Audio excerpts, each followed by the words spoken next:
Hi financial centre viewers, வாங்க இன்றைக்கி நம்ம வீடியோக்குள்ளே போகலாம். இன்றைக்கி பார்க்க போகிறது மியூச்சுவல் ஃபண்ட் இன்வெஸ்ட்மெண்ட் அப்படிங்கிறது ரிஸ்க்காக இல்லையா அப்படிங்கிறது, எதுக்காக மியூச்சுவல் ஃபண்ட் இன்வெஸ்ட்மெண்ட்டில் நம்ம இன்வெஸ்ட் பண்ணணும், மியூச்சுவல் ஃபண்ட் இன்வெஸ்ட்மெண்ட் பற்றி நான் எப்படி ஷேர் மார்க்கெட்லேருந்து டிஃப்ரெண்ட் ஆகுது அப்படிங்கிறத இங்கே பார்க்க போகிறோம். ஸோ இந்த மியூச்சுவல் ஃபண்ட் இன்வெஸ்ட்மெண்ட் அப்படிங்கிறது ஸ்டாக் மார்க்கெட்லேருந்து வேறு விதமாக ஃபங்க்ஷன் ஆகுது.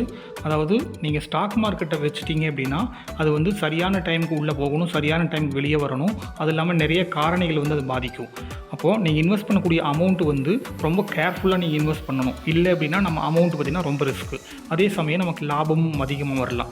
ஆனால் அந்த மியூச்சுவல் ஃபண்டை பொறுத்தளவுக்கு நீங்கள் இன்வெஸ்ட் பண்ணக்கூடிய அமௌண்ட்டு அவங்க அந்த கம்பெனி, அந்த ஏஎம்சின்னு சொல்லுவாங்க, அசட் மேனேஜ்மெண்ட் கம்பெனி, அந்த ஏஎம்சி உங்களையாட்ட லட்சக்கணக்கான பேர்கிட்ட அந்த அமௌண்ட்டு வாங்கி கொண்டு போய் அவங்க பல்வேறுபட்ட கம்பெனி மேலே இன்வெஸ்ட் பண்ணும்போது ஒரே கம்பெனியில் ஏற்படக்கூடிய ரிஸ்க் கம்மியாயிருது. ஏன்னா பல கம்பெனியில் இங்கே இன்வெஸ்ட் பண்ணிடுறாங்க. அதனால் உங்களுக்கு மியூச்சுவல் ஃபண்டில் இன்வெஸ்ட் பண்ணும்போது ரிஸ்க் ரொம்ப கம்மி. அதே சமயம் ஷேர் மார்க்கெட்டில் வரக்கூடிய லாபம் உங்களால் நீங்கள் எடுக்க முடியும். மியூச்சுவல் ஃபண்ட் இன்வெஸ்ட்மெண்ட்டை பொறுத்தளவுக்கு என்னென்ன மெத்தடில் இன்வெஸ்ட் பண்ணலாம் அப்படின்னா, ஒன்று எஸ்ஐபி சிஸ்டமேட்டிக் இன்வெஸ்ட்மெண்ட் பிளான் அப்படிங்குவோம், இன்னொன்று எஸ்டபிள்யூபி சிஸ்டமேட்டிக் வித்ட்ராவல் பிளான் அப்படிங்குவோம், அடுத்தது சிஸ்டமேட்டிக் ட்ரான்ஸ்ஃபர் பிளான், இன்னொன்று லம்ப் இன்வெஸ்ட்மெண்ட். இதில் எல்லாருக்கும் உகந்தது, சேலரி பீப்புள் எல்லாருக்கும் உகந்தது எதுன்னு பார்த்தீங்கன்னா எஸ்ஐபி அந்த ஃபஸ்ட் இருக்கிறது தான். அதாவது மாதம் ஒரு குறிப்பிட்ட அமௌண்ட்டை, ஃபிக்ஸ்டு அமௌண்ட்டை பார்த்தீங்கன்னா மாதம் உங்கள் அக்கௌண்ட் இருந்து ஆட்டோமேட்டிக்காக கழிஞ்சுக்கும். ஸோ அது இன்வெஸ்ட் ஆகிக்கும், ஷேரில் இன்வெஸ்ட் பண்ணிக்குவாங்க, அந்த கம்பெனி இன்வெஸ்ட் பண்ணுவாங்க. ஸோ அப்போது மாதம் நீங்கள் ஷேர் வாங்குறதுனால உங்களுக்கு அந்த ஆவரேஜ் பண்ணுறது அப்படிங்குவாங்க. அதாவது அந்த ரிஸ்க் கம்மியாகுது. ஒரே டைமில் இன்வெஸ்ட் பண்ணும்போது நீங்கள் ஓவர் ப்ரைஸிங்காக இருந்தது அப்படின்னா, நீங்கள் வாங்கின ப்ரைஸ் பார்த்திங்கன்னா அதிகமாக இருந்தது அப்படிங்கும்போது உங்களுக்கு லாஸாக இருக்கான வாய்ப்புகள் அதிகம். ஆனால் இது மாதம் வாங்கும்போது ஒவ்வொரு பீரியட்லையும் ஒவ்வொரு விலையில், வேறுபட்ட விலையில் வாங்கும்போது உங்களுக்கு லாஸ் ஆகிறது பார்த்திங்கன்னா கம்மியாக இருக்குது. இது எல்லாமே பார்த்திங்க அப்படின்னா எஸ்ஐபி மூலிமா பெனிஃபிட் ஆகும். சிஸ்டமேட்டிக் வித்ட்ராவல் பிளான் யாருக்கு பெனிஃபிட்டாக இருக்கும் அப்படின்னா, ஒரு லம்ப் இன்வெஸ்ட்மெண்ட் இருக்குது எனக்கு, நான் அதில் இன்வெஸ்ட் பண்ணணும் அப்படின்னு நினைக்கிறவங்களுக்கு சிஸ்டமேட்டிக் வித்ட்ராவல் பிளான். அவங்க இன்வெஸ்ட் பண்ணிவிட்டு மாதம் ஒரு அமௌண்ட்டை பார்த்திங்கன்னா இன்வெஸ்ட் பண்ணின அமௌண்ட்லேருந்து எடுத்துக்கிட்டே இருக்க முடியும். அது சிஸ்டமேட்டிக் வித்ட்ராவல் பிளான் அப்படிங்குவோம். எஸ்டிபி லம்ப் இன்வெஸ்ட்மெண்ட் அப்படிங்கிறதுலாம் உங்களுக்கு பின்னாடி ஒரு வீடியோ தனியாக போடுறோம். மியூச்சுவல் ஃபண்ட் இன்வெஸ்ட்மெண்ட்டை பொறுத்தளவுக்கு ஈக்குட்டி, டெப்ட், ஹைப்ரிட், லிக்யூட் இப்படின்னு 4 விதமான ஃபண்ட் இருக்குது. இதில் ஈக்குட்டி ஃபண்ட் அப்படிங்கிறது தான் ரிட்டர்ன் நல்லா கொடுக்கக்கூடியது. டெப்ட் ஃபண்ட் அப்படிங்கிறது அமௌண்ட் ரொம்ப சேஃபாக இருக்கும், ஆனால் ரிட்டர்ன் பார்த்தீங்கன்னா ஒரு 8 to 9% தான் இருக்கும். ஹைப்ரிட் ஃபண்ட் அப்படிங்கிறது ஈக்குட்டி ஃபண்டில் பாதி அமௌண்ட்டு, டெப்ட் ஃபண்டில் பாதி அமௌண்ட் இப்படி பிரித்து போடுவாங்க.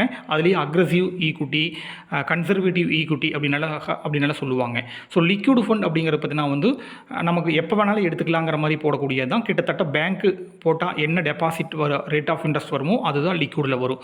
ஆனால் ஈக்குட்டியில் இன்வெஸ்ட் பண்ணிங்க அப்படின்னா உங்களுக்கு ரிட்டர்ன் நிறையா வரும். எவ்வளோ ரிட்டர்ன் வரும் அப்படின்னு கேட்டிங்க அப்படின்னா இங்கே காமிச்சிக்கிற பாருங்க. ஈக்குட்டியில் பார்த்தீங்கன்னா இப்போ இருக்கக்கூடிய மார்க்கெட் பொசிஷனுக்கு 12% 90% வரைக்கும் 90% ரிட்டர்ன் வருமா அப்படின்னா கண்டிப்பாக வரும். நீங்கள் போய் பார்த்தீங்கன்னா Aditya Birla PSU equity fund அப்படின்னு ஒரு ஃபண்ட் இருக்குது, அதை கூகுளில் சர்ச் பண்ணி பாருங்கள். இப்போ ஒரு வருஷத்துக்கு அது எவ்வளோ ரிட்டர்ன் கொடுத்துருக்குது அப்படிங்கிறது உங்களுக்கு தெரியும். 90% மேலே இருக்குது. அடுத்தது டெப்ட் ஃபண்ட் அப்படிங்கிறது 8 to 10% ரிட்டர்ன் கொடுக்கும் அப்படின்னு சொன்னேன். அதாவது ரொம்ப சேஃபாக வயசானவங்களுக்கெல்லாம் பார்த்தீங்கன்னா இந்த ஃபண்டு நீங்கள் ப்ரிஃபர் பண்ணலாம். ஹைப்ரிட் ஃபண்ட் அப்படிங்கிறது யாருக்கு அப்படின்னா, நான் ரிஸ்க் எடுக்கிறதுக்கும் விரும்பலை, அதே சமயம் எனக்கு ரிட்டனும் ஓரளவுக்கு நல்லா வரணும் அப்படின்னு நினைக்கிறவங்களுக்கு இதில் இன்வெஸ்ட் பண்ணி கொடுங்க.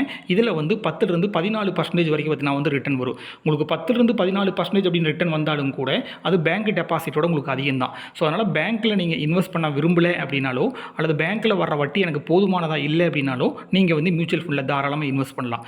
ஓகே, மியூச்சுவல் ஃபண்டில் இன்வெஸ்ட் பண்ணால் எனக்கு லாஸ் ஆயிருன்னு சொல்கிறாங்களே, டிவியிலெல்லாம் காமிக்கிறாங்களே அப்படின்னு பார்த்தீங்கன்னா, இல்லை ஃப்ரெண்ட்ஸ், கண்டிப்பாக அப்படி கிடையாது. ஏன்னா இங்கே உங்களுக்கு ஒரு சார்ட் காமிச்சிருக்கிறேன் பாருங்க. 6 மாதத்துக்குள்ளே நீங்கள் இன்வெஸ்ட் பண்ணி எடுத்தீங்க அப்படின்னா உங்களுக்கு ரிஸ்க் பார்த்தீங்கன்னா 32% இருக்குது. இதே வருடங்கள் ஆக அதாவது 10 வருஷம் ஆயிடுச்சு அப்படின்னா 0.90% மாறிடுது. அதாவது ரிஸ்கே கிடையாது. 100%ல் 99% பார்த்தீங்கன்னா ரிஸ்கே கிடையாது அப்படிங்கிறதா மீனிங். அது 15 வருஷமெல்லாம் நீங்கள் போட்டீங்க அப்படின்னா டெஃபினட்டாக நீங்கள் எவ்வளோ அமௌண்ட் போடுறீங்களோ அதாட்ட பார்த்தீங்கன்னா கிட்டத்தட்ட 3 மடங்குலேருந்து 4 மடங்கு பார்த்தீங்கன்னா ரிட்டர்ன் வரக்கான வாய்ப்புகள் அதிகம். இது